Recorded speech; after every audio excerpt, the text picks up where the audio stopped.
The Picture of Dorian Gray by Oscar Wilde. Chapter 5. For some reason or other the house was crowded that night, and the fat Jew manager who met them at the door was beaming from ear to ear with an oily, tremulous smile. He escorted them to their box with a sort of pompous humility, waving his fat jewelled hands and talking at the top of his voice. Dorian Gray loathed him more than ever. He felt as if he had come to look for Miranda and had been met by Caliban. Lord Henry, upon the other hand, rather liked him. At least he declared he did, and insisted on shaking him by the hand, and assured him that he was proud to meet a man who had discovered a real genius and gone bankrupt over Shakespeare. Hallward amused himself with watching the faces in the pit. The heat was terribly oppressive, and the huge sunlight flamed like a monstrous dahlia with petals of fire. The youths in the gallery had taken off their coats and waistcoats and hung them over the side. They talked to each other across the theatre and shared their oranges with the tawdry painted girls who sat by them. Some women were laughing in the pit. Their voices were horribly shrill and discordant. The sound of popping corks came from the bar. "What a place to find one's divinity in!" said Lord Henry. "Yes," answered Dorian Gray. "It was here I found her, and she is divine beyond all living things. When she acts, you will forget everything. These common people here, with their coarse faces and brutal gestures, become quite different when she is on the stage. They sit silently and watch her. They weep and laugh as she wills them to. She makes them as responsive as a violin. She spiritualizes them, and one feels that they are of the same flesh and blood as oneself." "Oh, I hope not," murmured Lord Henry, who was scanning the occupants of the gallery through his opera-glass. "Don't pay any attention to him, Dorian," said Hallward. "I understand what you mean, and I believe in this girl. Any one you love must be marvellous, and any girl that has the effect you describe must be fine and noble. To spiritualize one's age, that is something worth doing. If this girl can give a soul to those who have lived without one, if she can create the sense of beauty in people whose lives have been sordid and ugly, if she can strip them of their selfishness and lend them tears for sorrows that are not their own, she is worthy of all your adoration, worthy of the adoration of the world. This marriage is quite right. I did not think so at first, but I admit it now. God made Sibyl Vane for you. Without her, you would have been incomplete." "Thanks, Basil," answered Dorian Gray, pressing his hand. "I knew that you would understand me. Harry is so cynical, he terrifies me. But here is the orchestra. It is quite dreadful, but it only lasts for about 5 minutes. Then the curtain rises, and you will see the girl to whom I am going to give all my life, to whom I have given everything that is good in me." A quarter of an hour afterwards, amidst the extraordinary turmoil of applause, Sibyl Vane stepped on to the stage. Yes, she was certainly lovely to look at, one of the loveliest creatures, Lord Henry thought, that he had ever seen. There was something of the fawn in her shy grace and startled eyes. A faint blush, like the shadow of a rose in a mirror of silver, came to her cheeks as she glanced at the crowded, enthusiastic house. She stepped back a few paces, and her lips seemed to tremble. Basil Hallward leapt to his feet and began to applaud. Dorian Gray sat motionless, gazing on her like a man in a dream. Lord Henry peered through his opera-glass, murmuring, "Charming, charming." The scene was the hall of Capulet's house, and Romeo, in his pilgrim's dress, had entered with Mercutio and his friends. The band, such as it was, struck up a few bars of music, and the dance began. Through the crowd of ungainly, shabbily dressed actors, Sibyl Vane moved like a creature from a finer world. Her body swayed as she danced, as a plant sways in the water. The curves of her throat were like the curves of a white lily. Her hands seemed to be made of cool ivory. Yet she was curiously listless. She showed no sign of joy when her eyes rested on Romeo, the few lines she had to speak. "Good pilgrim, you do wrong your hand too much, which manly devotion shows in this, for saints have hands that pilgrim hands do touch, and palm to palm is holy palmer's kiss." With the brief dialogue that follows were spoken in thoroughly artificial manner. The voice was exquisite, but from the point of view of tone it was absolutely false. It was wrong in colour. It took away all the life from the verse. It made the passion unreal. Dorian Gray grew pale as he watched her. Neither of his friends dared to say anything to him. She seemed to them to be absolutely incompetent. They were horribly disappointed. Yet they felt that the true test of any Juliet is the balcony scene of the second act. They waited for that. If she failed there was nothing in her. She looked charming as she came out in the moonlight. That could not be denied. But the staginess of her acting was unbearable, and grew worse as she went on. Her gestures became absurdly artificial. She overemphasized everything that she had to say. The beautiful passage, "Thou knowest the mask of night is on my face, else would a maiden blush bepaint my cheek for that which thou hast heard me speak to-night," was declaimed with the painful precision of a schoolgirl who had been taught to recite by some second-rate professor of elocution. When she leaned over the balcony and came to those wonderful lines, "Although I joy in thee, I have no joy of this contract to-night. It is too rash, too unadvised, too sudden, too like the lightning which doth cease to be ere one can say it lightens. Sweet, good night. This bud of love by summer's ripening breath may prove a beauteous flower when next we meet." She spoke the words as if they conveyed no meaning to her. It was not nervousness. Indeed, so far from being nervous, she seemed absolutely self-contained. It was simply bad art. She was a complete failure. Even the common uneducated audience of the pit and gallery lost their interest in the play. They got restless and began to talk loudly and to whistle. The Jew manager, who was standing at the back of the dress circle, stamped and swore with rage. The only person unmoved was the girl herself. When the second act was over, there came a storm of hisses, and Lord Henry got up from his chair and put on his coat. "She's quite beautiful, Dorian," he said, "but she can't act. Let us go." "I am going to see the play through," answered the lad in a hard, bitter voice. "I am awfully sorry that I have made you waste an evening, Harry. I apologize to both of you." "My dear Dorian, I should think Miss Vane was ill," interrupted Hallward. "We will come some other night." "I wish she was ill," he rejoined. "But she seems to me to be simply callous and cold. She has entirely altered. Last night she was a great artist. To-night she is merely a commonplace, mediocre actress." "Don't talk like that about any one you love, Dorian. Love is a more wonderful thing than art." "They are both simply forms of imitation," murmured Lord Henry. "But do let us go. Dorian, you must not stay here any longer. It is not good for one's morals to see bad acting. Besides, I don't suppose you will want your wife to act. So what does it matter if she plays Juliet like a wooden doll? She is very lovely, and if she knows as little about life as she does about acting, she will be a delightful experience. There are only two kinds of people who are really fascinating: people who know absolutely everything, and people who know absolutely nothing." "Oh, good heavens, my dear boy, don't look so tragic. The secret of remaining young is never to have an emotion that is unbecoming. Come to the club with Basil and myself. We will smoke cigarettes and drink to the beauty of Sybil Vane. She is beautiful. What more can you want?" "Please go away, Harry," cried the lad. "I really want to be alone." "Basil, you don't mind my asking you to go?" "Can't you see that my heart is breaking?"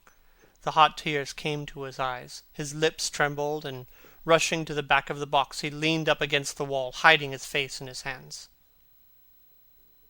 "Let us go, Basil," said Lord Henry, with a strange tenderness in his voice, and the two young men passed out together.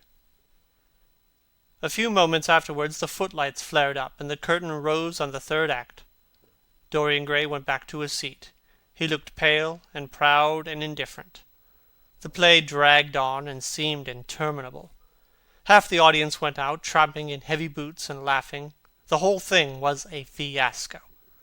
The last act was played to almost empty benches. As soon as it was over, Dorian Gray rushed behind the scenes into the green room. The girl was standing alone there, with a look of triumph on her face. Her eyes were lit with an exquisite fire. There was a radiance about her. Her parted lips were smiling over some secret of their own. When he entered, she looked at him, and an expression of infinite joy came over her. "How badly I acted tonight, Dorian!" she cried.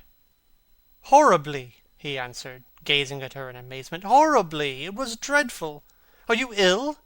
You have no idea what it was. You have no idea what I suffered."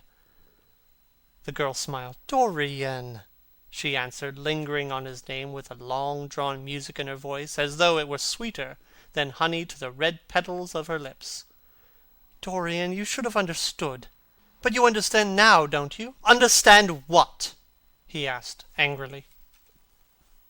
"Why I was so bad tonight. Why I shall always be bad. Why I shall never act well again." He shrugged his shoulders. "You are ill, I suppose. When you are ill, you shouldn't act. You make yourself ridiculous. My friends were bored. I was bored." She seemed not to listen to him. She was transfigured with joy. An ecstasy of happiness dominated her. "Dorian, Dorian!" she cried. "Before I knew you, acting was the one reality in my life. It was only in the theatre that I lived. I thought that it was all true. I was Rosalind one night and Portia the other. The joy of Beatrice was my joy, and the sorrows of Cordelia were mine also. I believed in everything. The common people who acted with me seemed to me to be godlike. The painted scenes were my world. I knew nothing but shadows, and I thought them real. You came, oh, my beautiful love, and you freed my soul from prison. You taught me what reality really is. Tonight, for the first time in my life, I saw through the hollowness, the sham, the silliness of the empty pageant in which I had always played. Tonight, for the first time, I became conscious that the Romeo was hideous and old and painted, that the moonlight in the orchard was false, that the scenery was vulgar, and that the words I had to speak were unreal, were not my words, not what I wanted to say. You had brought me something higher, something of which all art is but a reflection. You have made me understand what love really is. My love, I am sick of shadows. You are more to me than all art can ever be. What have I to do with the puppets of a play? When I came on tonight, I could not understand how it was that everything had gone from me. Suddenly, it dawned on my soul what it all meant. The knowledge was exquisite to me. I heard them hissing, and I smiled. What should they know of love? Take me away, Dorian. Take me away with you, where we can be quite alone. I hate the stage. I might mimic a passion that I do not feel, but I cannot mimic one that burns me like fire. Oh, Dorian, Dorian, you understand now what it all means? Even if I could do it, it would be profanation for me to play at being in love. You have made me see that." He flung himself down on the sofa, and turned away his face. "You have killed my love," he muttered. She looked at him in wonder and laughed. He made no answer. She came across to him and stroked his hair with her little fingers. She knelt down and pressed his hands to her lips. He drew them away, and a shudder ran through him. Then he leapt up and went to the door. "Yes," he cried, "you have killed my love. You used to stir my imagination. Now you don't even stir my curiosity. You simply produce no effect. I loved you because you were wonderful, because you had genius and intellect, because you realized the dreams of great poets and gave shape and substance to the shadows of art. You've thrown it all away. You are shallow and stupid. My God, how mad I was to love you! What a fool I have been! You are nothing to me now. I will never see you again. I will never think of you. I will never mention your name. You don't know what you were to me once. Why, once? Oh, I can't bear to think of it.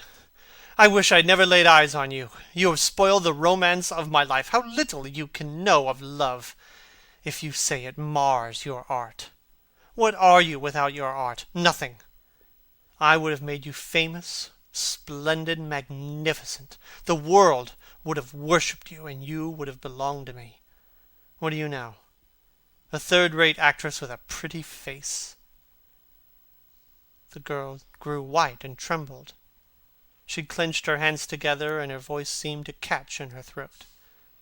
"You are not serious, Dorian," she murmured. "You are acting." "Acting? I leave that to you. You do it so well," he answered bitterly. She rose up from her knees, and with a piteous expression of pain in her face, came across the room to him. She put her hand on his arm and looked into his eyes. He thrust her back. "Don't touch me," he cried. A low moan broke from her, and she flung herself at his feet and lay there like a trampled flower. "Dorian, Dorian, don't leave me," she whispered. I am sorry I didn't act well. I was thinking of you all the time, but I will try. Indeed, I will try. It came so suddenly across me, my love for you. I think I should never have known it if you had not kissed me, if we had not kissed each other. Kiss me again, my love. Don't go away from me. I couldn't bear it.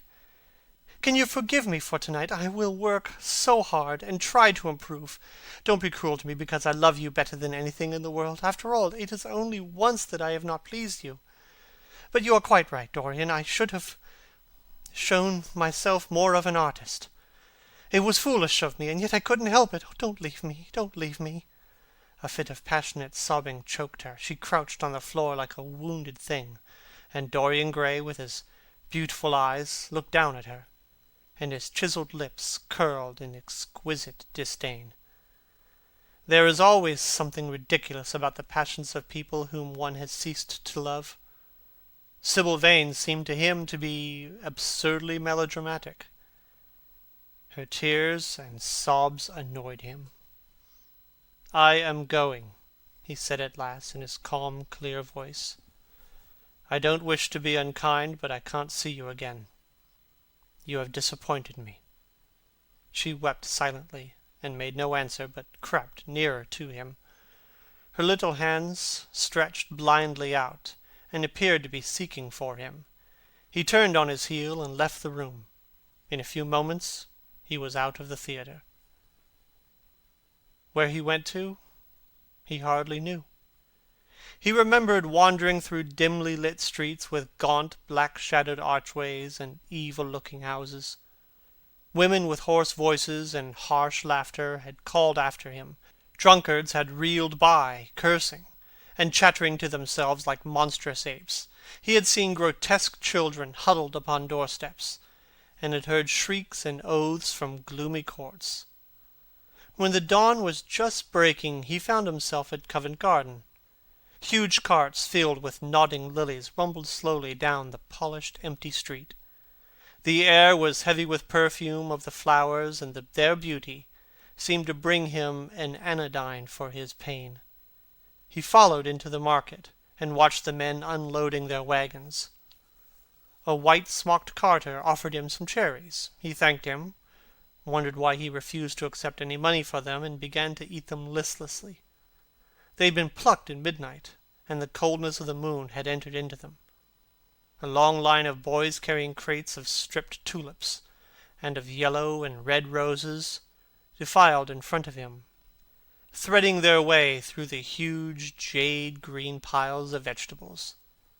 Under the portico, with its grey sun-bleached pillars, loitered a troop of draggled, bare-headed girls, waiting for the auction to be over.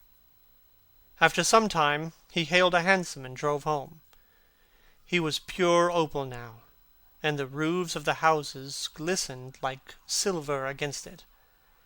As he was passing through the library towards the door of his bedroom, his eye fell upon the portrait Basil Hallward had painted him. He started back in surprise, and then went over to it and examined it.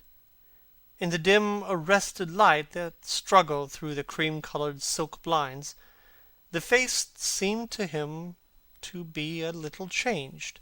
The expression looked different. One would have said there was a touch of cruelty in the mouth. It was certainly curious.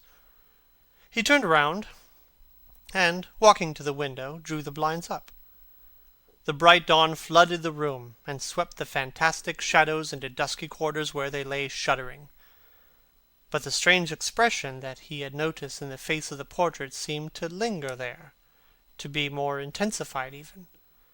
The quivering, ardent sunlight showed the lines of cruelty around the mouth as clearly as if he had been looking into a mirror after he had done some dreadful thing.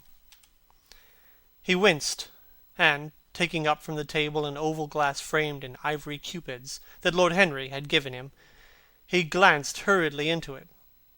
No line like that warped his red lips. What did it mean? He rubbed his eyes, came close to the picture, and examined it again.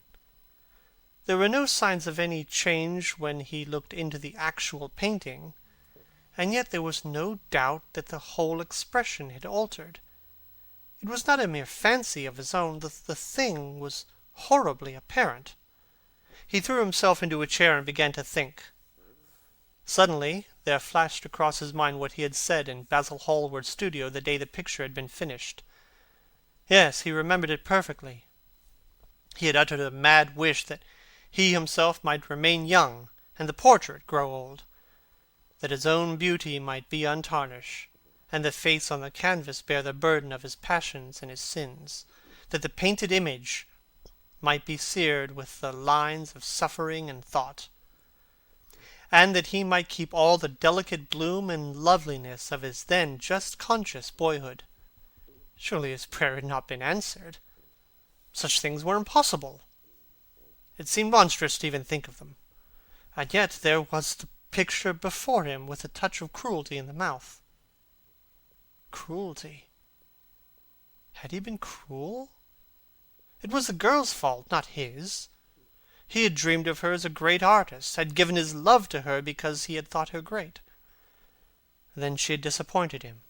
She had been shallow and unworthy. And yet a feeling of infinite regret came over him, as he thought of her lying at his feet sobbing like a little child. He remembered with what callousness he had watched her. Why had he been made like that? Why had such a soul been given to him? But he suffered also.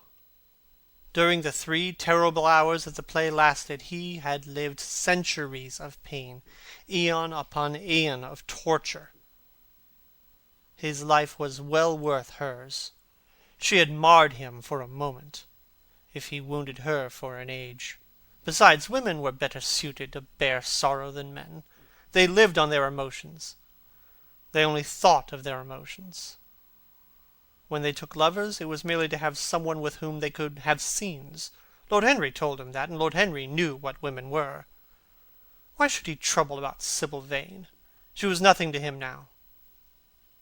But the picture. What was he to say of that? It held the secret of his life, and told his story. It had taught him to love his own beauty. Would it teach him to loathe his own soul? Would he ever look at it again? No, it was merely an illusion wrought on the troubled senses. The horrible night that he had passed had left phantoms behind it. Suddenly there had fallen upon his brain that tiny scarlet speck that makes men mad. The picture had not changed. It was folly to think so.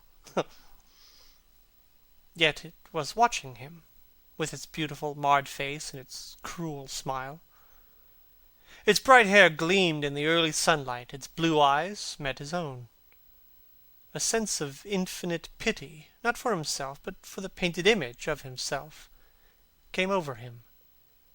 It had altered already, and would alter more. Its gold would wither into gray. Its red and white roses would die. For every sin that he committed, a stain would fleck and wreck its fairness. But he would not sin. The picture, changed or unchanged, would be to him the visible emblem of conscience. He would resist temptation. He would not see Lord Henry any more, would not, at any rate, listen to those subtle, poisonous theories that in Basil Hallward's garden had first stirred within him the passion for impossible things. He would go back to Sibyl Vane, marry her, try to love her again. Yes, it was his duty to do so. She must have suffered more than he did, poor child. He had been selfish and cruel to her. The fascination that she had exercised over him would return. They would be happy together. His life, with her, would be beautiful and pure. He got up from his chair and drew a large screen right in front of the portrait, shuddering as he glanced at it. How horrible, he murmured to himself, and he walked across to the window and opened it. When he stepped out onto the grass, he drew a deep breath. The fresh morning air seemed to drive away all his somber passions. He thought only of Sibyl Vane. A faint echo of his love came back to him. He repeated her name over and over again. The birds that were singing in the dew-drenched garden seemed to be telling the flowers about her. End of chapter 5.